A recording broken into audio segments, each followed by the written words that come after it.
وما أرسلناك إلا رحمة للعالمين قال أصحاب محمد صلى الله عليه وسلم محمد صلى الله عليه وسلم نعمته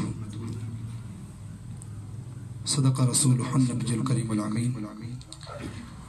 حضور نبی مکرم شافع امم رسول محتشم، ہم گناہ گاروں، سیاہ کاروں، بدکاروں سب پر رحمت فرمانے والے خاتم رسالت، خاتم الپیمبر حضرت محمد مصطفیٰ صلی اللہ تعالی علیہ وآلہ وسلم کا فرمان عالی شان ہے کہ تم اپنی مجلسوں کو مجھ پر درود پاک پڑھ کر آراستہ کرو کہ بے شک تمہارا درود پاک پڑھنا کل بروز قیامت تمہارے لیے نور ہوگا۔ صلو علی الحبیب صلی اللہ تعالی علی محمد صلی اللہ تعالی علیہ وآلہ وسلم۔ حضور نبی کریم صلی اللہ تعالی علیہ وآلہ وسلم کی ولادت کریمہ کے مہینے کے اندر اور اس کے علاوہ بھی آقا دو جہاں سرور کون و مقام شافع انس و جاں محمد مصطفیٰ صلی اللہ علیہ وسلم کے مولود شریف یعنی ولادت مبارکہ کے حوالے سے محافل میلاد منعقد کرنا، یہ الحمدللہ ہم اہل سنت و جماعت کا خاصہ ہے اور ہماری پہچان میں سے۔ اور یہ اہل سنت و جماعت ہے کیا؟ اصل چیز یہ ہے کہ یہ میلاد منانے اس کے فضائل و برکات تو آپ کو بے شمار ملیں گے۔ ہمارے علماء نے اس کے بہت سارے فضائل و برکات کو بیان فرمایا ہے۔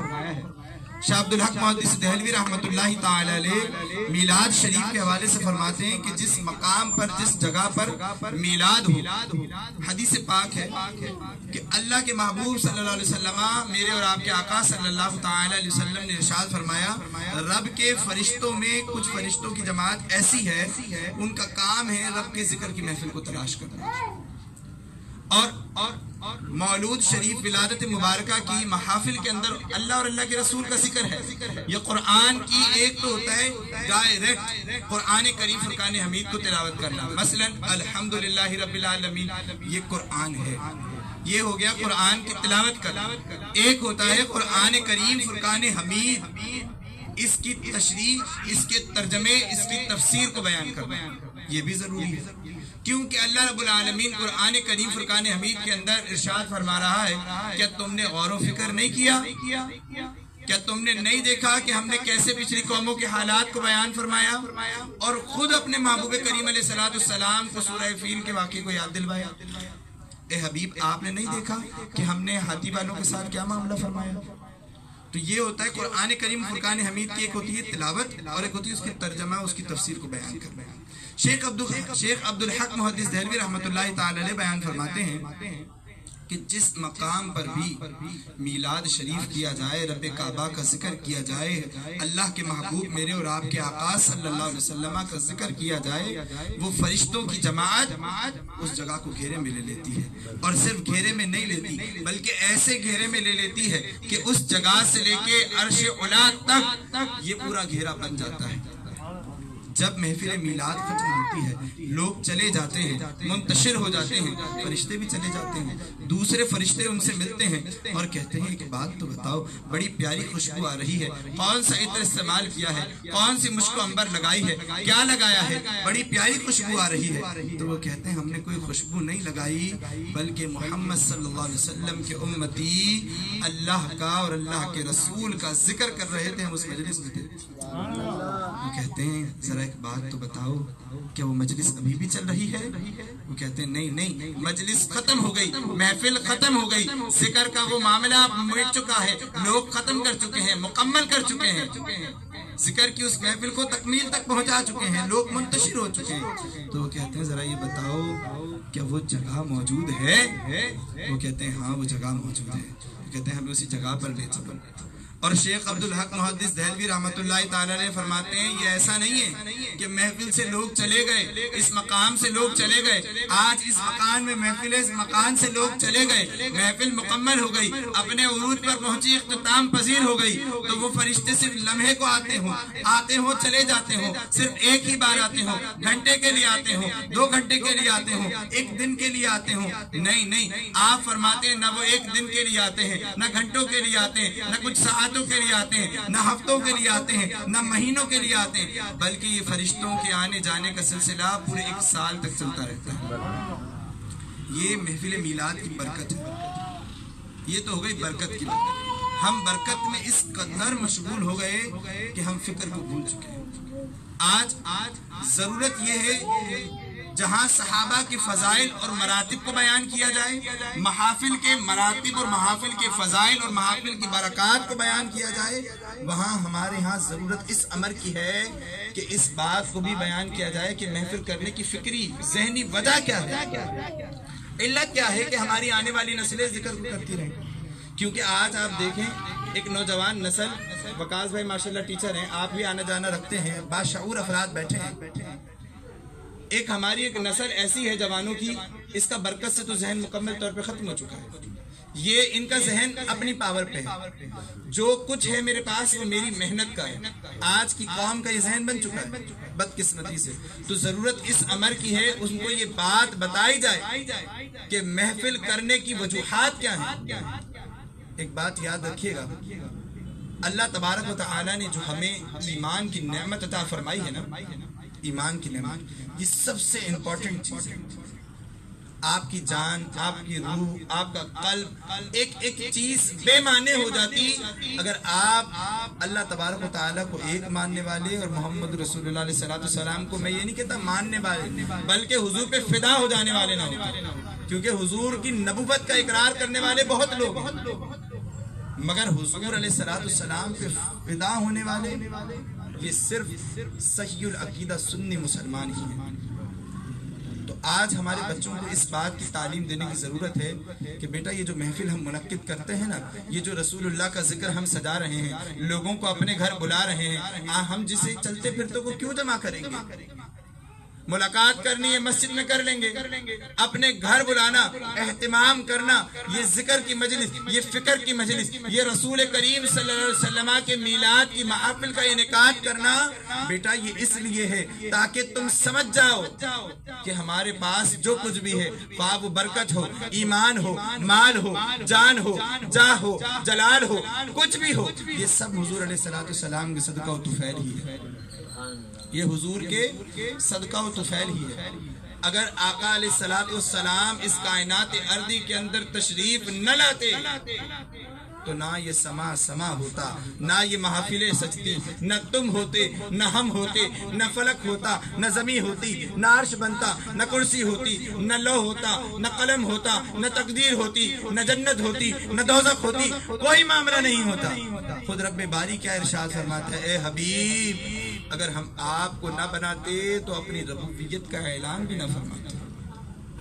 تو حضور نبی کریم علیہ السلام کے محافل کی فکر دیجیے۔ ہماری محافل کا ذکر دیتے ہیں، محافل کی فکر نہیں دیتے، یہ ہماری بہت بڑی کمی ہے۔ اس کی وجہ سے ہمارے علاقوں کے اندر، ہماری نسلوں کے اندر دین کا کام کرنے کی سوچ ختم ہوتی جا رہی ہے۔ ضرورت اس امر کی ہے کہ فکر کو عام کیا جائے۔ جب فکر عام ہو جائے گی تو آپ کی نسلیں سنور بھی جائیں گی، آپ کی اولادیں مقاموں پہ فائز نظر آئیں گی۔ کیوں؟ کیونکہ ان میں رسول اللہ علیہ السلام کے دین کی فکر عام ہو جائے گی۔ حضور علیہ السلام کے کمالات میں اللہ تبارک و تعالی نے آقا علیہ السلام کی شان و وصف کے اندر ارشاد فرمایا، وَمَا أَرْسَلْنَاكَ إِلَّا رَحْمَةً لِّلْعَالَمِينَ، اے حبیب ہم نے آپ کو تمام جہانوں کے واسطے رحمت بنا کر بھیجا ہے۔ حضور علیہ السلام میرے اور آپ کے لیے رحمت بن کر تشریف لائے ہیں نا۔ حضور کب سے رحمت ہے؟ ذرا اس بات کو جانیے۔ اللہ کے محبوب دانے غیوب منزہین عن العیوب صلی اللہ علیہ وسلم ارشاد فرماتے ہیں، جب کچھ نہیں تھا، صرف میں تھا، میرا رب تھا اور کچھ نہیں تھا، میں نے اپنے رب کی بارگاہ میں 2 رکعت نماز نفل ادا کی، صرف 2 رکعت نماز۔ فرماتے ہیں ہزاروں سال کا قیام ہے، ہزاروں سال کی قرات ہے، یہ لمبا عرصہ ہے۔ صحابہ اکرام علیہ رضوان نے عرض کی، یا رسول اللہ صلی اللہ علیہ وسلم جب آپ تھے اور رب تھا تو تلاوت کیا تھی؟ ابھی نہ قرآن آیا، ابھی نہ زبور اتری، ابھی نہ توریت آئی، ابھی نہ انجیل آئی، ابھی نہ صحائف اترے۔ یا رسول اللہ اس نماز کے اندر تلاوت کیا کی؟ حضور فرمانے لگے اے میرے پیارے صحابہ، اے میرے صحابہ جان لو جب کچھ نہیں تھا، جب تیرے حبیب نے اپنے رب کی بندگی کو بجا لاتے ہوئے اپنے رب کی بارگاہ کے اندر 2 رکعات نماز نفل ادا کیے، اس کی تلاوت کے اندر وہ تمام صحائف شامل تھے، وہ زبور، وہ انجیل، وہ توریت اور قرآن مقدس کی پوری تلاوت شامل تھی۔ میں نے ایسے وہ 2 رکعات کی تلاوت کی ہے۔ پھر فرمانے لگے میرے پیارے صحابہ جب میں نے نماز مکمل کر لی نا، معراج وہ تھی جب میں اپنے رب کے حضور حاضر ہوا تھا، معراج وہ تھی جب میں اپنے رب کے حضور حاضر ہوا تھا، اور وہ مقام وہ تھا جب میں نے سلام پھیرا تو خالق کائنات میرے سامنے تھا، میں اپنے رب کو بلا حجاب دیکھتا تھا، اب تک کچھ نہیں بنا تھا، صرف میں تھا، میرا رب تھا۔ اور پھر اے میرے صحابہ بڑے کمال کی بات میرے آقا علیہ الصلوۃ والسلام نے ارشاد فرمائی، فرمانے لگے میرے صحابہ میرے رب نے مجھ سے ارشاد فرمایا اے میرے حبیب میں جتنی چیزوں کو تخلیق فرماؤں گا آپ نے ہر اس شے کی عبادت کا حق ادا کر دیا ہے، ہر اس شے کی عبادت کا حق ادا کر دیا ہے۔ صحابہ اکرام علیہم رضوان پہ قربان جائیں۔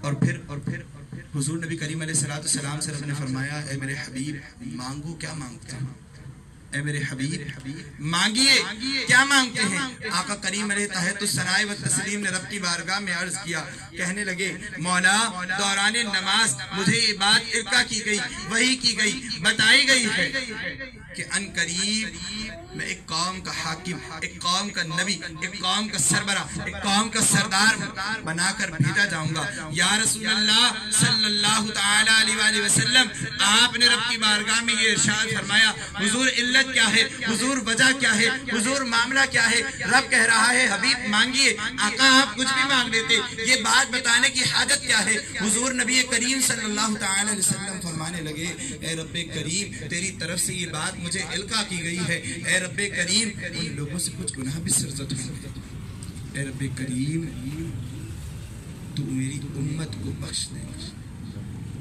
حضور نبی کریم علیہ الصلوۃ والسلام اس مقام پر جہاں ابھی صرف حضور ہیں اور حضور کا رب موجود ہے، حضور وہاں پر بھی امت کا تذکرہ فرما، وہاں پر بھی امت کی سفارش فرما۔ اور بعض لوگ ایسے ہوتے ہیں کہ ان کی عادت ہوتی ہے کہ یار ہمارے بڑوں کو کچھ مت کہو۔ یہاں پہ سارے باشعور بیٹھے ہیں، ابھی کسی کے آنے کا ہوا ہے کہ بھائی وہ کراچی آئے گا، وہ پاکستان آئے گا، بڑا ایک شور مچا ہوا ہے۔ ایک ذہن میں بات آتی ہے کہ علماء اہل سنت نے یہ ذاکر نائک کے جو ہے آنے پر اتنا تہلکہ کیوں مچا رکھا ہے؟ ایک شخص ایک مفتی صاحب ہیں، وہ کہنے لگے ہمارا ان سے اختلاف جب تک تھا جب تک وہ ہمارے شیخ الحدیث کی بات کو نہیں مان رہے تھے۔